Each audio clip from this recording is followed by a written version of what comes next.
آج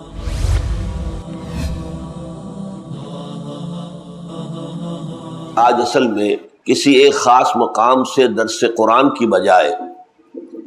ایک موضوع پر گفتگو ہے، اور وہ موضوع یہ ہے کہ شادی بیاہ کی تقریبات، اس کے لیے مسنون طریقہ کیا ہے، اور ہمارے ہاں جو بدعات رائج ہو گئی ہیں، جو اسراف و تبذیر ہو رہی ہے، ان کو ختم کرنے کی کیا سبیل ہے۔ آج جو میں کام کرنے چلا ہوں ایک سماجی برائی کی اصلاح، لیکن یہ کام بھی مسنون ہے اس اعتبار سے کہ میں نے ابھی جو آیہ مبارک آپ کو سنائی ہے سورہ اعراف کی آیت نمبر 157، پس منظر یہ ہے کہ حضرت موسیٰ علیہ السلام جب اپنی قوم کے 70 سرکردہ افراد کو لے کر کوہ طور پر گئے اللہ سے توبہ کرنے کے لیے کہ ہمارے لوگوں نے جو گوسالہ پرستی کا جرم کیا ہے، اے اللہ تو بخش دے، اس کا اور ہم نے اس کی سزا بھی دے دی ہے، ان لوگوں کو قتل بھی کر دیا ہے اپنے ہاتھوں سے جنہوں نے شرک کیا، مرتد ہو گئے، پھر بھی اے اللہ تیری معافی کے طلبگار ہے، اور ساتھ ہی دعا کی اے اللہ ہمارے لیے اپنی رحمت لکھ دے، خالص کر دے، معین کر دے ہمیشہ کے لیے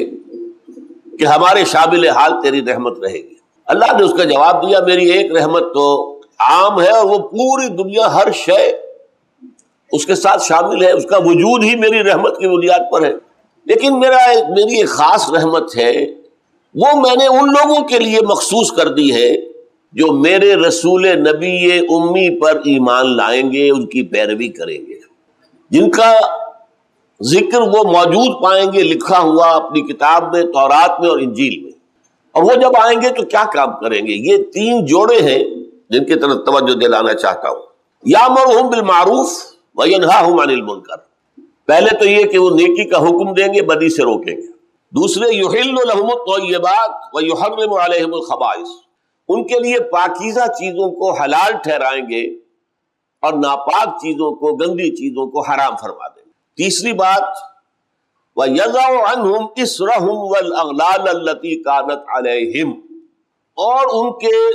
کندھوں پر جو بوجھ پڑے ہوئے ہوں گے اور ان کی گردنوں میں جو توق پڑے ہوئے ہوں گے، ان سے انہیں نجات دلائیں گے۔ آخری ٹکڑا یہ ہے فَالَّذِينَ آمَنُوا بِهِ، تو جو لوگ ان پر ایمان لائیں گے، وَعَزَّرُوهُ، ان کی تعظیم کریں گے، وَنَصَرُوهُ،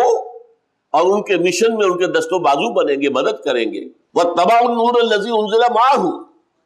اور اس نور کا اتباع کریں گے جو ان کے ساتھ نازل کیا جائے گا، یعنی قرآن حکیم۔ أُولَٰئِكَ هُمُ الْمُفْلِحُونَ، وہ ہوں گے کامیاب ہونے والے۔ یہ جو آخری ٹکڑا ہے جس میں کہ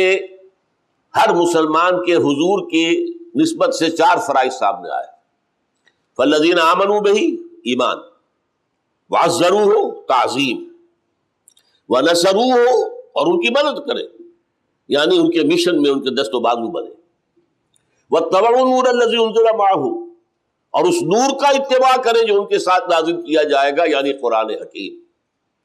یہ 4 حقوق ہیں حضور کے جو مجھ پر، آپ پر عائد ہوتے ہیں۔ اس وقت مجھے اس آیت کا صرف ایک ٹکڑا جو ہے وہ آپ کے سامنے تفصیل سے بیان کرنا ہے۔ وَيَضَعُ عَنْهُمْ إِصْرَهُمْ وَالْأَغْلَالَ الَّتِي كَانَتْ عَلَيْهِمْ، ان پر سے وہ بوجھ ہٹا دے گا۔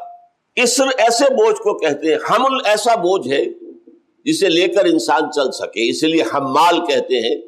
جو آپ کا بوجھ اٹھا کر یہاں سے وہاں لے گیا، حمال۔ تو بوجھ، حمل تو وہ ہے جس کو لے کر چل سکے، اسر وہ ہے جس کے نیچے انسان دب کر رہ جائے، چل نہ سکے۔ تو ان پر جو اسر لاد دیے جائیں گے اور جو ان کے گردنوں میں توق ڈال دیے جائیں گے، ان سے ان کو نجات دلائے گا۔ یہ کون سے بوجھ تھے اور یہ کون سے توق تھے؟ سب سے پہلے زمینداروں کا، جاگیرداروں کا، سرمایہ داروں کا ظلم جو غرباء پر ہو رہا ہے اور ہمیشہ سے ہوتا آیا، بہت بڑا بوجھ۔ ہاری کام کرے، مزدور محنت کرے، عیش سرمایہ دار کرے، جاگیردار کرے، زمیندار کرے، یہ ایک بوجھ ہے۔ لیکن یہ بوجھ تو ختم ہو سکتا ہے صرف اس صورت میں کہ ایک مکمل اسلامی انقلاب آ جائے، ورنہ نہیں ہٹ سکتا۔ دوسرے بوجھ مذہبی لوگ نئی سے نئی چیزیں ایجاد کرتے ہیں، کچھ اپنے کھانے پینے کا سلسلہ، کسی کے فوت ہونے کے بعد شرعی اعتبار سے نماز جنازہ کے بعد کوئی اجتماعی تقریب ثابت نہیں، سویم ہو رہا ہے، کھانا پکاؤ، اب 7واں ہو رہا ہے، اب 10واں ہو رہا ہے، اب 40واں ہو رہا ہے، اب برسی ہو رہی ہے۔ کتنا بوجھ ہے جو آپ لوگوں پر ڈال رہے ہیں، اور قانون میں مین میخ نکال کر دین کو سخت سے سخت کرتے چلے جانا۔ مولوی اپنے لیے تو کتاب الحیل جانتا ہے، ہیلا کر کے بچ جاؤ، اور دوسروں کو سخت سے سخت حکم سناتا ہے۔ یہ بھی ایک مذہبی اعتبار سے بوجھ، اسر اور اغلال میں شامل۔ ایک اسر اور اغلال ہو جاتا ہے رسومات کے ذمن میں، وہ خود کردہ رہا علاج نیست۔ انسان کچھ اپنے آس پاس کو دیکھ کر، کچھ اگر وہ پہلے سے ہندو تھے، کچھ اور تھے، تو اپنی کچھ آبائی رسومات کو لے کر اپنے اوپر شدید بوجھ لے لیتا ہے، کندھوں پر بوجھ اور گردنوں میں توق۔ یہ ہے اس کا موضوع جو میرا آج کا ہے، کہ شادی بیاہ کی رسومات کے ضمن میں ایک تو وہ ربڑ کی طرح کھنچتی جا رہی ہے، دعوتیں ہو رہی ہیں، یہ ابھی رشتہ کرنے گئے ہیں تو دعوت ہے، اب شادی کے تاریخ لینے گئے ہیں تو دعوت ہے، پس رہا ہے بیٹی والا، نکاح کرنے گئے ہیں تو دعوت ہے، ولیمہ ہے، اور نہ معلوم کتنی، جس میں نہ صرف پیسے کا ضیاع ہے بلکہ لوگوں کے اوقات کا ضیاع ہے۔ آپ کریں گے کوئی دعوت پر کوئی نہیں جائے گا آپ کا دوست یا عزیز، تو آپ کو شکایت ہوگی۔ اب وہ جا رہے ہیں کراچی جیسے شہر کے اندر، جا رہے ہیں، جانا آنا بیٹھنا،